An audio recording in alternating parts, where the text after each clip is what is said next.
Hi everyone, आप सभी का हार्दिक स्वागत है एक बार फिर से एक नए वीडियो में। तो बहुत सारे बच्चों ने कमेंट किया था, सर क्लास 9th का विषय विज्ञान का आंसर की लेके आइए। तो ये रहा तुम्हारा विषय विज्ञान का आंसर की। जैसा कि तुम नीचे देख सकते हो यहाँ पे 4 अगस्त 2025। इसमें तुम्हें समय 1 घंटा दिया जाएगा और टोटल 20 अंक के प्रश्न पूछे जाएंगे। इससे पहले अगर तुम चैनल पे नए हो तो चैनल को सब्सक्राइब कर दो, क्योंकि इस चैनल पे तुम्हें सबसे पहले सॉल्यूशन मिलेगा आंसर की का। तो आइए शुरू करते हैं। तो यहाँ पे तुम्हें पहला क्वेश्चन पूछा गया है यहाँ पे सेक्शन ए, जो कि तुम्हारा है वस्तुनिष्ठ प्रश्न, यानी कि एमसीक्यू टाइप के प्रश्न पूछे गए हैं, जिसमें तुम्हें 4 ऑप्शन दी है और उसमें से सही ऑप्शन को चुनना है। जिसमें तुम्हें यहाँ पे पहला क्वेश्चन पूछा है पादप कोशिका में कोशिका भित्ति किसकी बनी होती है। ऑप्शन ए पे दिया हुआ है प्रोटीन, बी पे लिपिड, सी पे सेलुलोज, डी पे ग्लूकोज। तो इसका राइट आंसर हो जाएगा ऑप्शन सी, यानी कि सेलुलोज से बनी होती है। अब आते हैं क्वेश्चन नंबर सेकंड पे, जहाँ पे तुम्हें पूछा है पहली बार जीवित कोशिका किसने देखी थी। Option A Robert Hooke, B Anton एंड वेलुनेज हक, ऑप्शन सी बिरचा, डी स्वान। तो इसका राइट आंसर है ऑप्शन बी, जो कि है एंटन वान ल्यूजे हक ने सबसे पहले जीवित कोशिका देखी थी। अब आते हैं क्वेश्चन नंबर 3 पे, जहाँ पे तुम्हें पूछा गया है निम्न में से कौन प्रोकैरियोटिक जीव है। ऑप्शन ए अमीबा, बी कवक, सी जीवाणु, डी प्लाज्मोडियम। तो इसका राइट आंसर हो जाएगा ऑप्शन सी, यानी कि जीवाणु। अब आते हैं क्वेश्चन नंबर 4 पे, जहाँ पे तुम्हें पूछा है डीएनए कहाँ उपस्थित होता है। ऑप्शन ए कोशिका द्रव, बी माइटोकॉन्ड्रिया, सी नाभिक, डी राइबोसोम। तो इसका राइट आंसर हो जाएगा ऑप्शन नंबर सी, यानी कि नाभिक। अब आते हैं क्वेश्चन नंबर 5 पे, जहाँ पे तुम्हें पूछा है H2O किस प्रकार की अभिक्रिया द्वारा बनता है। ऑप्शन ए अपघटन, बी संयोजन, सी विस्थापन, डी द्वितीय विस्थापन। तो इसका राइट उत्तर हो जाएगा ऑप्शन बी, यानी कि संयोजन अभिक्रिया से बनता है H2O। अब आते हैं क्वेश्चन नंबर 6 पे, किस यौगिक का रासायनिक सूत्र किसे दर्शाया जाता है। अब आते हैं ऑप्शन ए पे, जो कि दिया है केवल उसके गुण, केवल उनकी उसकी स्थिति। ऑप्शन सी पे दिया हुआ है उसमें उपस्थित तत्व और उनके अनुपात। ऑप्शन डी पे दिया हुआ है उसकी कीमत। तो क्वेश्चन नंबर 6 का राइट आंसर हो जाएगा ऑप्शन सी, यानी कि उसमें उपस्थित तत्व और उनके अनुपात, जो कि किसी यौगिक का रासायनिक सूत्र को दर्शाता है। तो क्वेश्चन नंबर 6 का ऑप्शन सी राइट आंसर हो जाएगा। अब आते हैं सेक्शन बी, जो कि है तुम्हारा लघु उत्तरीय प्रश्न, जिसमें तुम्हें 20 से 30 वर्ड में तुम्हें आंसर करने हैं। तो इसमें तुम्हें क्वेश्चन नंबर 7 पे पूछा गया है यौगिक और मिश्रण में क्या अंतर है।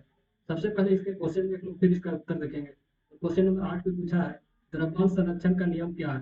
क्वेश्चन नंबर 9 पे पूछा है अंतर प्रद्रव्य जालिका क्या है और कितने प्रकार का होता है। क्वेश्चन नंबर 10 पे हमें पूछा है कोशिका झिल्ली का निर्माण किस पदार्थ से होता है। अब आइए देखते हैं इसके उत्तर। तो क्वेश्चन नंबर कितना, क्वेश्चन नंबर यहाँ पे तुम्हें पूछा। अब देखते हैं इसके उत्तर को। तो लघु उत्तरीय का में इसका उत्तर क्वेश्चन नंबर 7 का उत्तर है, जिसमें पूछा गया था यौगिक और मिश्रण में क्या अंतर है। तो यौगिक यौगिक को देखते हैं, वह दो या दो से अधिक तत्वों के निश्चित अनुपात में रासायनिक संयोग से बनता है। सेकंड पॉइंट, इसके गुणधर्म अपने घटक के तत्वों से पूरी तरह भिन्न होते हैं। थर्ड पॉइंट, इसके घटक और भौतिक विधियों से अलग नहीं किया जा सकता। अब देखते हैं मिश्रण क्या है। तो मिश्रण का पहला पॉइंट है यह दो या दो से अधिक पदार्थों के अनिश्चित अनुपात में मिलने से बनता है। सेकंड पॉइंट इसका देखते हैं, इसके गुणधर्म इसके घटकों के गुणधर्म के समान होते हैं। अब देखते हैं थर्ड पॉइंट। थर्ड पॉइंट यहाँ पे दिया हुआ है इसके घटकों को भौतिक विधियों से अलग किया जा सकता है।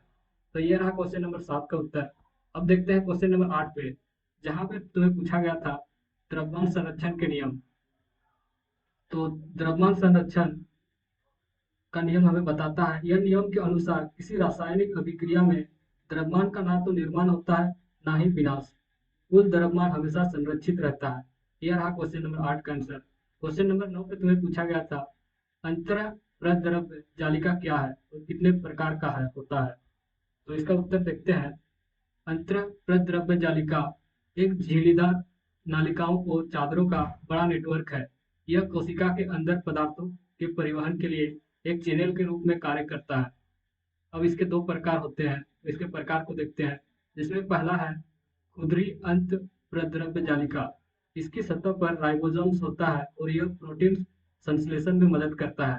अब सेकंड पॉइंट देखते हैं। सेकंड पॉइंट जो कि है चिकनी अंतर प्रद्रव्य जालिका। इसकी सतह पर राइबोसोम नहीं होते हैं। यह वसा लिपिड अणुओं के संश्लेषण में मदद करता है। अब देखते हैं क्वेश्चन नंबर 10 का आंसर, जहां पे तुम्हें पूछा गया था कोशिका झिल्ली का निर्माण किस पदार्थ से होता है। तो इसका सही उत्तर होगा कोशिका झिल्ली मुख्य रूप से लिपिड और प्रोटीन से बनी होती है। अब आते हैं क्वेश्चन नंबर 11 पे, जहां पे तुम्हें पूछा गया है रासायनिक अभिक्रिया के दौरान ऊर्जा का परिवर्तन कैसा होता है, एक उदाहरण द्वारा समझाइए। तो इसका उत्तर है रासायनिक अभिक्रिया के दौरान ऊर्जा का परिवर्तन ऊष्मा प्रकाश ध्वनि के रूप में हो सकता है।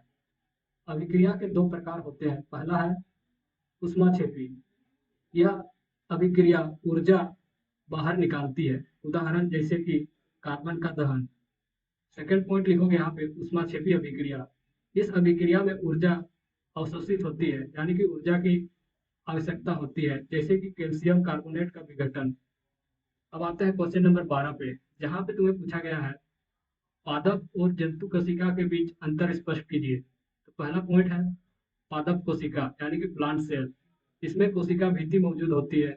सेकंड पॉइंट लिखोगे इसमें क्लोरोप्लास्ट मौजूद होती है।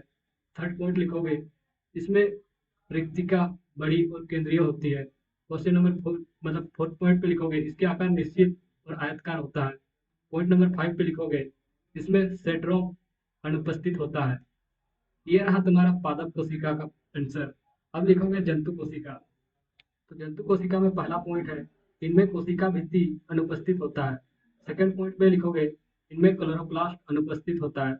थर्ड पॉइंट पे लिखोगे इसमें रिक्तिका छोटी और अनुपस्थित होती है। और फोर्थ पॉइंट पे लिखोगे इसके आकार अनियमित और गोलाकार होता है। तो यह रहा तुम्हारा 4 अगस्त 2025 का आंसर की। अगर वीडियो पसंद आया तो चैनल को सब्सक्राइब कर दो और दोस्तों के साथ शेयर करो। मिलते हैं एक और नए वीडियो के साथ।